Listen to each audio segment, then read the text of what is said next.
What is fiction and what do we need it for? Fiction is any type of story that you write down that you have thought of yourself. And I think fiction can be purely entertainment, but it always shows the inner world of the author and also the culture and political view that they have. So, also, can fiction be inspirational and moving for a generation in a political kind of way, which I therefore think is a very important tool when talking about politics and progress. So, to build a fiction that can be politically inspiring and or completely entertaining and taking their audience into a whole nother world, it is very important to have characters with a certain depth that are relatable and that the story can circulate around. You can have the most interesting story building if your characters all seem like different versions of yourself. No one's going to find it interesting.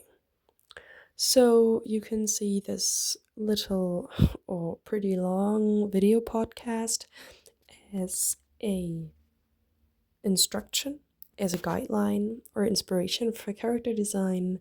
It is supposed to be a byproduct of this week's notice, but I think it's gotten to be a really large byproduct.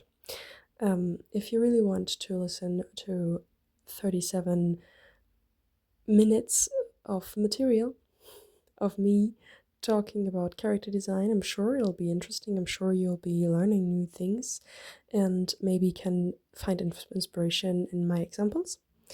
And I really look forward to you giving me a review of what you think about my project. Have fun. To start off, I made a 4-day plan, so I know exactly what I need to do each day. And also, I will show you my progress from day to day. We're now at the first day at Monday, so I will do the world building today. What even is world building and why is it so important? To do a good character design, we need to know what circumstances this character is living under to realistically become what they have become. Therefore, we need to decide a couple of things. First, I decided whether I want to do a second or first world fantasy. A first world fantasy is a fantasy that is based on realistic events, but shows a change to our actual world that can be historic events taken and changed, like hypotheticals like what if Germany had won the Second World War? And then write a novel about that. That's a first world fantasy. And a second world fantasy is where you make up a whole universe, maybe with fantasy animals. You can, I don't know, do a medieval fantasy with dragons and fairies and shit like that. And I did that. I did a second world fantasy, in my genre is fantasy, thriller and mystery, and political philosophy. And to let that get noted, I already had an idea on what my story is about. I'm actually pretty far into the story when I realized that my characters are really flat and that I need to enhance them a little bit. And this is why I am doing this. So you can do this before you have a world and an idea about your story. And you can also do it afterwards while editing your story when realizing, oh my, these characters all seem like nuances of what I would be doing. Because this is not good writing if all your characters sound and act like you. So, to make it simple, I first decided on what the climate of my second world fantasy would be, and also the resources of the world. Decided a little bit on geography and the infrastructure. And to make it easier for me and more aesthetically appealing for you, I made a map showing the exact geography and also architecture a little bit. And also, I made mood boards. Mood boards can help with further design, and even if you don't want to design anything further, like explicitly drawing houses or streets in this world, it can help you with the overall feel of the place and get into it a little bit deeper and therefore make it more realistic and emotionally sensible for the readers. So I made mood boards on the different parts of my city slash country, like the desert and the mines, also the different living places. We have different um, different areas where you can live. For example, the Fiji, I made up words for those. The Fiji that are really, really poor areas, the Rosa, where the general workforce lives, um, the Anora, where overall very rich people, higher class people live, and also the Yaishi, which is the palace where nobles live and the emperor and empress. I made a mood board for the rice fields, as this is the basic nutritional income. And with these mood boards, I could design further and get a better feel, emotional feel for the world, because this is actually way more important than a lot of people think it is. The emotional basis of your book. I don't get why so many people don't realize that you need your reader to connect emotionally with your world, because this is basically where the fantasy happens. After talking about all these basic things, I thought let's go a little bit deeper. And I really wanted to design a religion, because a lot of my novel will be based on the religion of the people. The political system is based around it, and also my main character is supposed to be really religious. So, of course, I needed to come up with a good and plausible religion.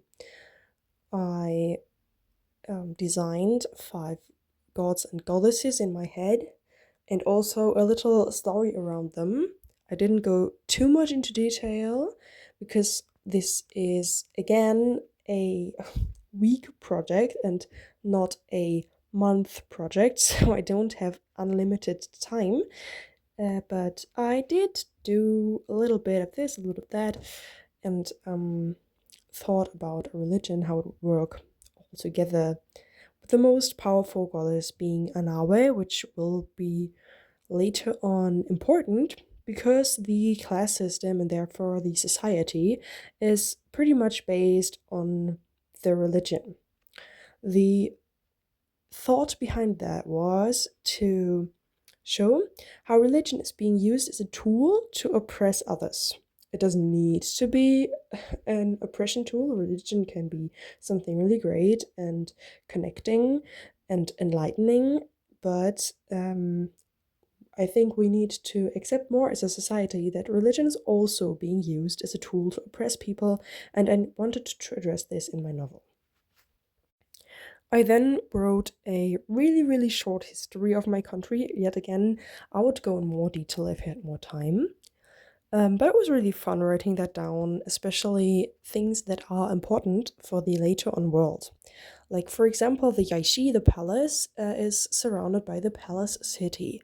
And this is for the reason that the emperor of the 12th generation, the novel is taking place in the 14th generation, this emperor was really paranoid and had the need to always feel secure and wanted that his palace would even survive if the whole country, his whole kingdom would be surrounded or even completely overrun by enemies. He still wanted to be able to survive and hold power in his palace. So he designed the palace city, or let people design it, where he can exist all on his own. It has own rice fields and own support system and own port and everything, so that the nobles in this palace will not have to die from diseases or wartime, even if the completely entire society would be completely destroyed and killed. And as one of our themes is political philosophy, I, of course, need to address the politics in this country. I, for example, invented different classes because I wanted this to be a class society. I wanted this to show the inequality that's happening in our world constantly in the very much sharper outlines so that people can see the issue and maybe then even learn something for their world and like read the book and understand, oh man, I've seen these patterns before, but this is not a usual Anawe Pakise dynamic. The Pakise is the lowest class and the Anawe are the highest class, but rather a dynamic between, I don't know, my boss and me, because he makes like 5 grand a month, whereas I make 2.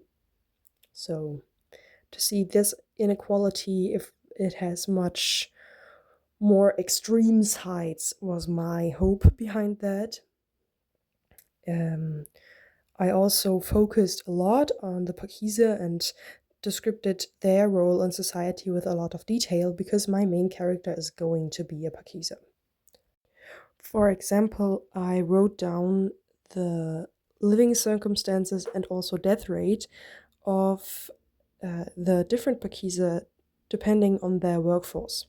We have the higher workforce, middle workforce, and lower workforce, with the higher workforce being what my main character will be, the servants in the palace that have it relatively good, because they have qualities that no other service can fulfill. And the middle workforce is also settled in the palace, but they are easy to exchange. So they still have a stable food and a place to live, but they experience way more violence. They are being locked away and they can lose their job every time. And then we have the lower workforce, which has an incredibly high death rate. They are not seen as even humans and being locked away in the Fiji, so the very outer regions, the poorer regions, which I already have talked about.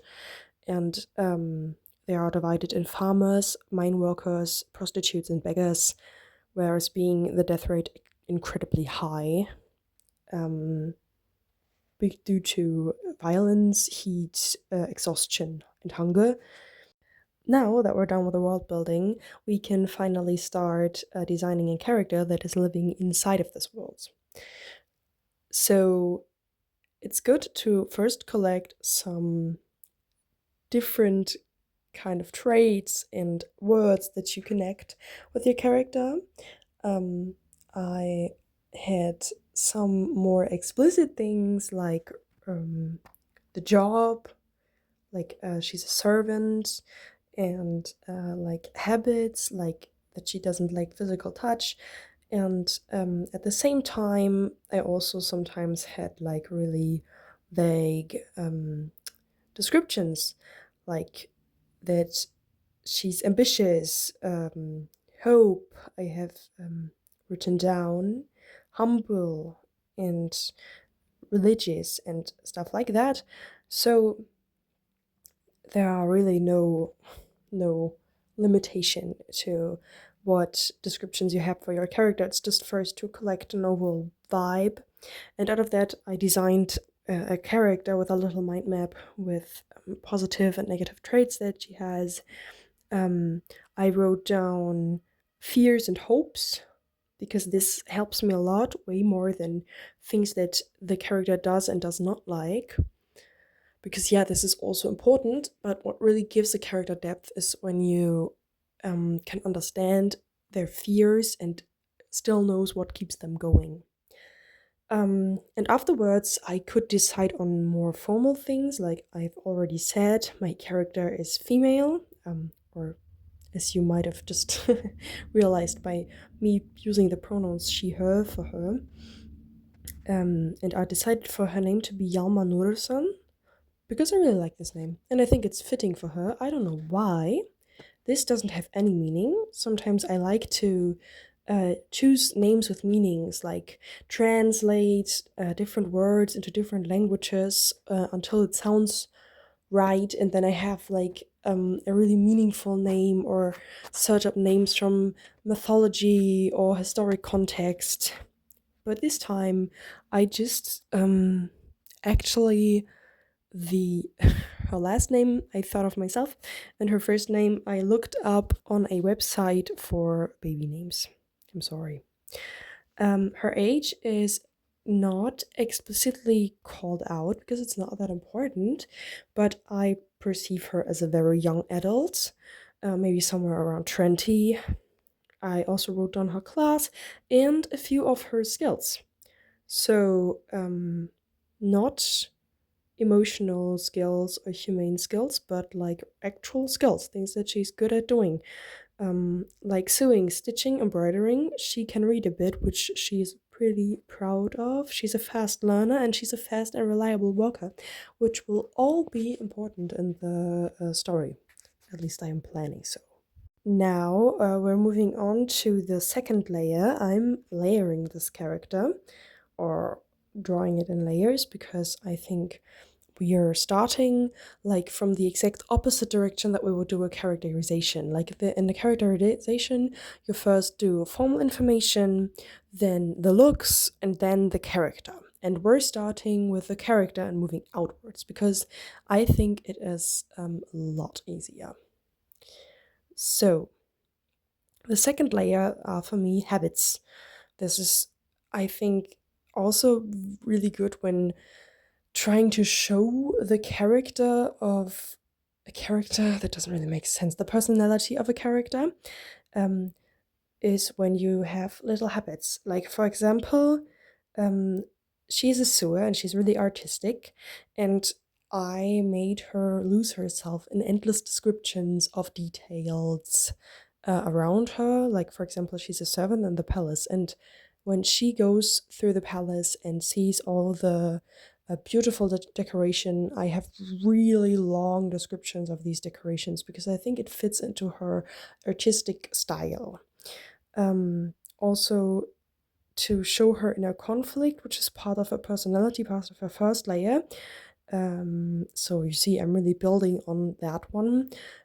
She is constantly changing her mind. And this is also something I really want to show throughout the book, which was something that I missed during rereading it the first time, that I thought like, oh my, it doesn't really show that she has an inner conflict. So I think I will need to make her change her mind more often.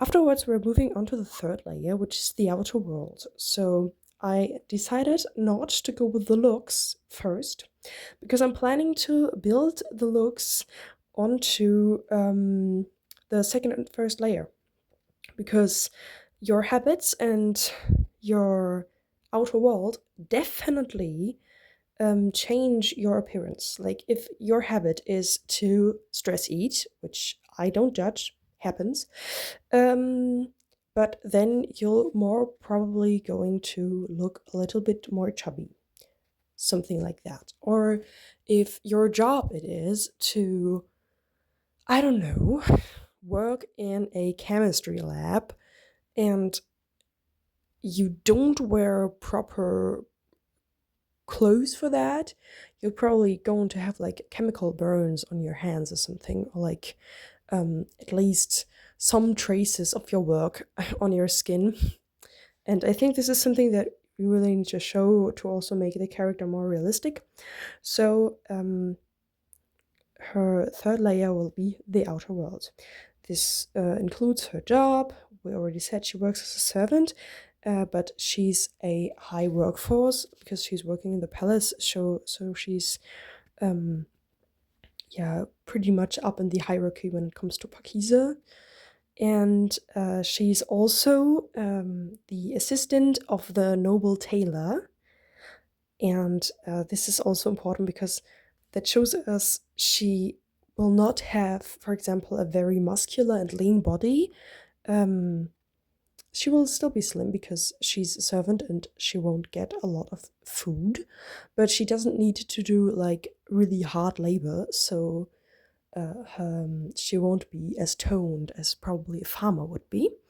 And also it shows that she yet still will have, I think, strong and veiny hands.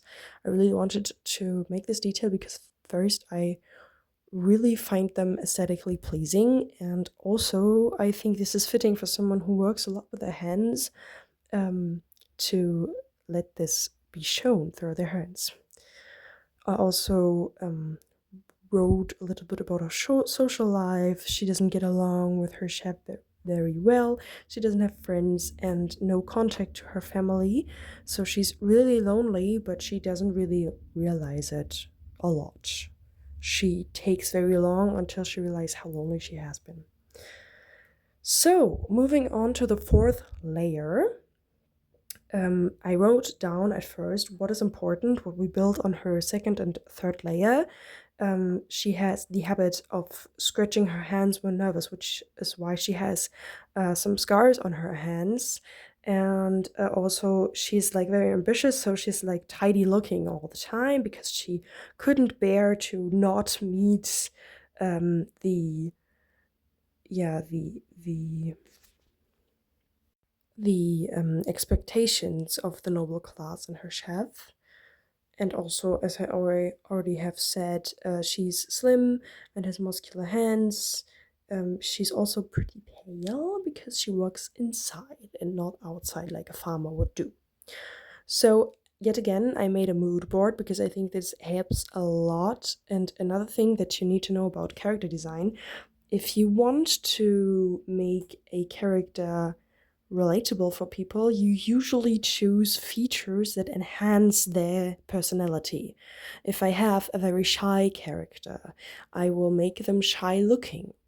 I will make them innocent looking, with giving them features that make people think of innocence, like really big eyes and a little childlike looks. You can, of course, choose to make the look of your character oppose completely to their personality, but this is also a choice that you need to make. An example for that would be Hagrid from the Harry Potter series, as much as I don't like to quote from those because we all know the issue with J.K. Rowling here. If you do not know, please educate yourself further. This is a very serious topic and I don't have the time to go into that now. But Hagrid is a pretty popular example for that because he's a very kind and soft soul, but his appearance doesn't really complement that. He's big and hairy and strong and dangerous looking, and he also is strong and could be dangerous if he would be mean, but he is not. I chose to make my character enhance her personality by her features, but I really wanted to make sure that she doesn't look overly feminine. Why is that? Not because I hate feminine features. I just don't like that the current beauty ideals, beauty standards are really based around our classical perception of femininity. I don't like that. I don't like that women are told that they should look like this or look like this. So I did not want to make her look like any beauty standard. I wanted her to have really big eyes because she's a shy character and I really wanted to enhance that by that. But also, I did not want her to look like these Disney characters with their doll faces and completely unrealistic features. I did not want her to look like the ultra feminine, please protect me, damsel in distress. This was not what I wanted her to look like. So I gave her bushy eyebrows and a longer, a little bit hooked nose, and also this like sort of downturned smile, which I really like, where the edges of your mouth hang a little bit lower than the middle of your mouth once you smile. I think this looks really cute. And I also think it's fitting her character somehow because she has a sort of melancholy in her because of her history, which I later will be coming to. So I really, really wanted to look out for that as well. And also her body, I did not want to make it look like really unrealistic features. I really wanted to make her slim because everything else would be unrealistic for her situation. As much as I love body neutrality and really want to also give like plus size people, slightly overweight people platform, I don't think it would be smart to do here. So as a design choice. Yet still, I wanted her looks to be based on realistic factors. So I tried to give her the most standard body that I could for a person that sits around a lot and works with her arms but doesn't get a lot of food. So her arms are a little bit muscular, her hands are muscular, while as her body is slim but her legs aren't in like a very muscular shape. I tried to make her look most realistic. Please side note that in your head. And I really tried to not meet any of the current beauty standards because it's pissing me off that we are having these beauty standards pushed onto us all of the time. It's also important to talk about the history of a character because of a lot of their personality and also their actions will be based on that. And it might be important for the plot, as it definitely is in my case. So I thought of a realistic history. I know that my character wasn't born in the palace. There's no such thing as being born in the palace. You can be recruited into it, um, but you're not born into the palace when you're Pakisa. This is nothing that happens because servants in the palace are not allowed to get pregnant. This is also a role in society, which will be in the material to the society. So I build a history that is fitting for her living circumstances as a former low workforce Pakisa and now high workforce Pakisa. I thought about how could this be coming, how could this affect the story overall, and I don't want to go into too much depth because this is already a really long video. Afterwards, I designed her appearance, and no, I don't mean looks, I mean her clothing, specifically her uniform. And therefore, I again wrote down things that this uniform practically needs to fulfill. I thought I could make it out of cotton because we live in a very hot environment, and I think cotton would grow there. I also wrote down that the circumstances would be a safe and clean environment, and it is being used to being walked and sat in.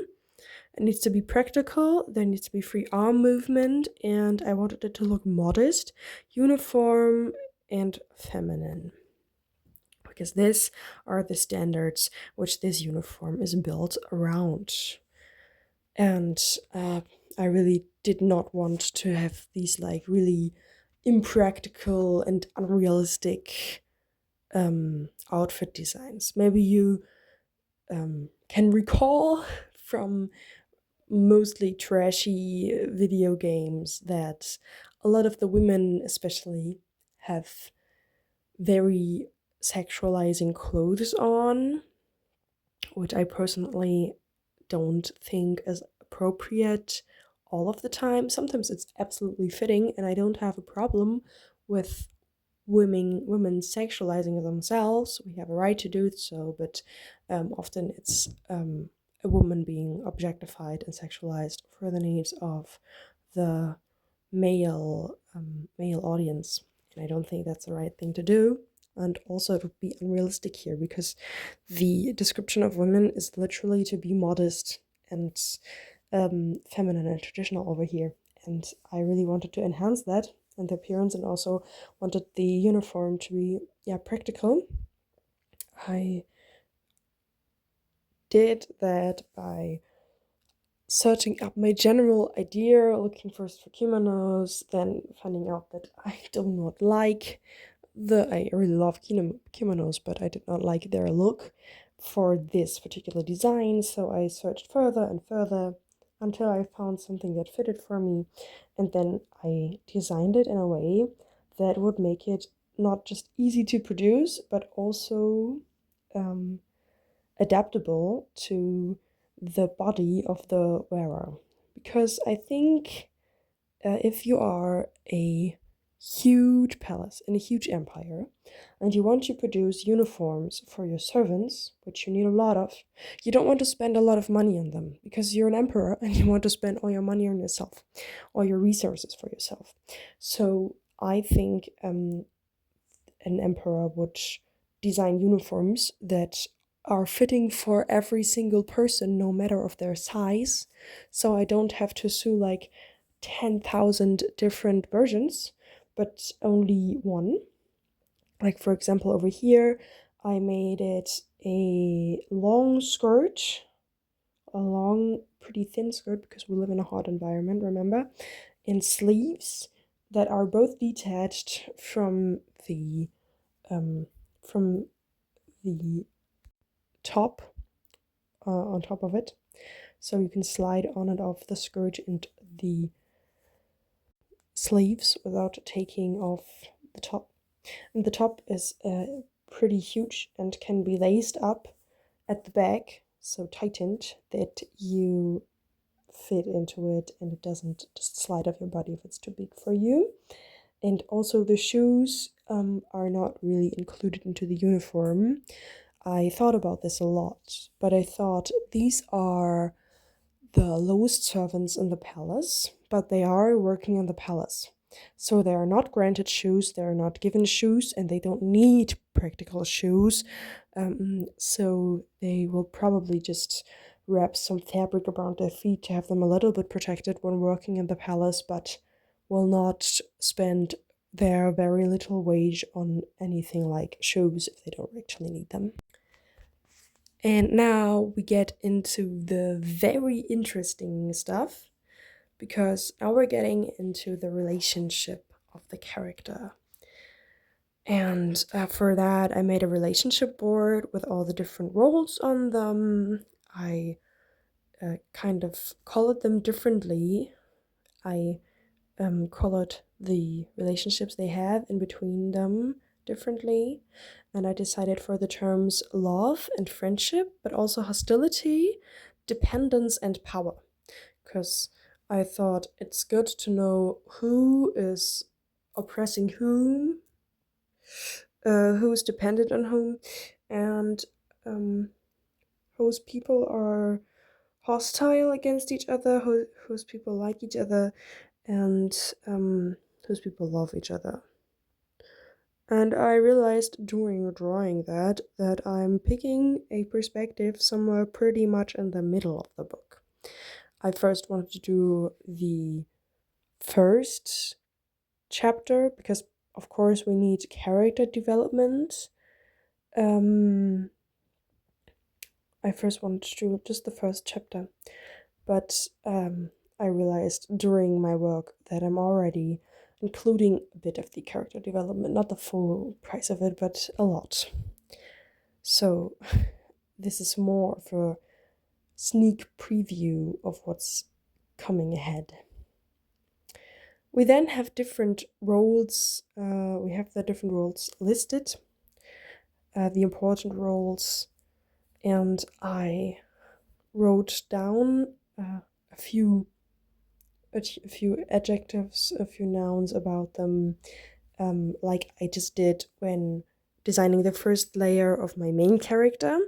But as I don't have that much time, I will not be going in really much depth with the side characters, just to give me an overall view of how their interactions would be, how remarkable they will be, and their actions will be.